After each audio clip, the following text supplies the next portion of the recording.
Hey, this is Rick again, and in this section we're going to be looking at creating a list. Okay, so the list is basically where you load the leads. You create a list of leads, you assign it to a campaign, and then the outbound campaign calls those numbers on the list.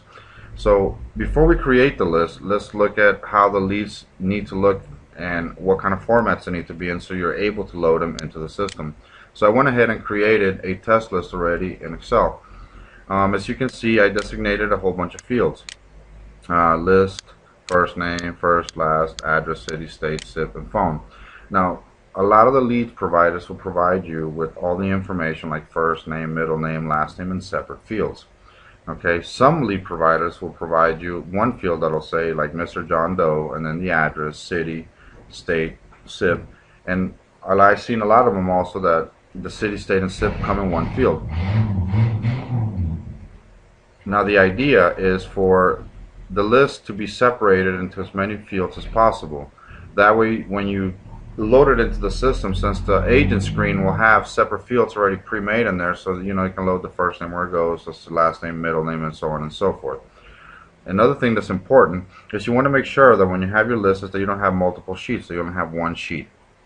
So in this case, column A tells me that this is going to be assigned to list 1000, which we will create. First, last, address, city, state, and so on. Now, when you save this, what I would suggest is, to give you the less hassle, is to always save it as a CSV MS-DOS. So I went ahead and we already had created, so we're going to click the test list, save it.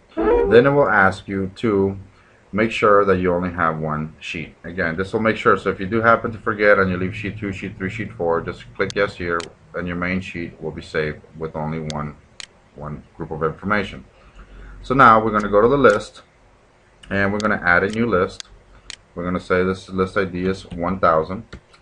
It's the test list. Sorry. List description is outbound sales. And let's put a date on it. So when you load it, we're going to assign it to the campaign test outbound, and we're going to make sure it's active. Now, once we're in here, we do have other options. For example, remember in the campaigns we can assign caller ID scripts. You can assign it an answering machine, basically a message that will answer as soon as the call is answered. And you can tell her either you're going to be dropped and called it dropped, or we can send it somewhere else. Or you can also add web forms to it. So this will give you all the options specific for this list.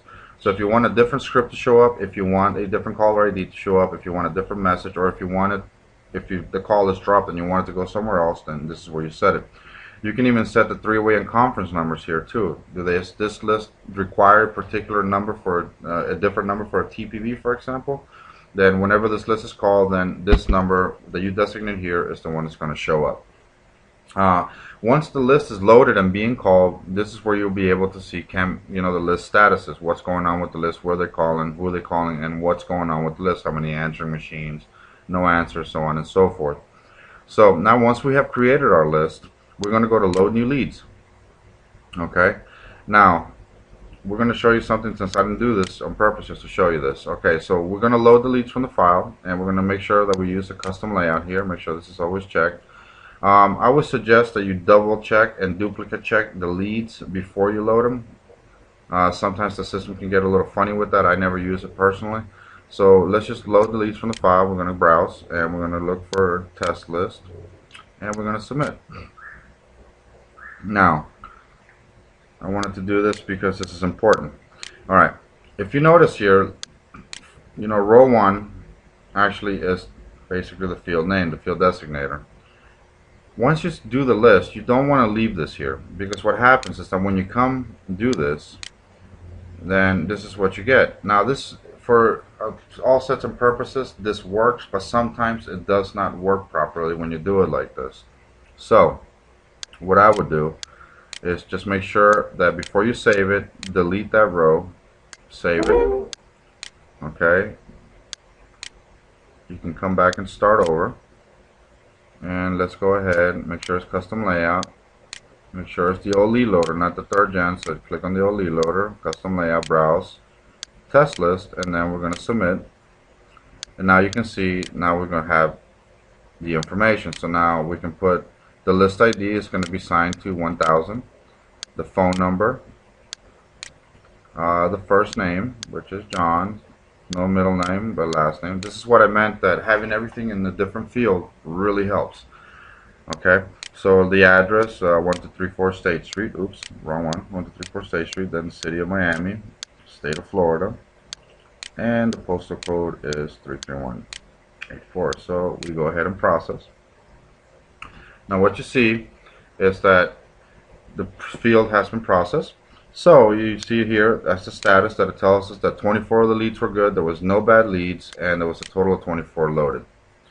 So now we can go back into our list, and now you can see that the list has got now some information. See, it says not called, and it tells us that 24 leads are loaded and they're not called. This will tell you what times they would be called, but it's 4 o'clock and they're not called. So we have now created a list. So now here's another thing. If you go to the campaign, since we assign it to the outbound campaign, now you see that this is the list that's assigned to this campaign. So we know that test outbound campaign has got list 1000 assigned to it, and it is active. And that's how you create a list.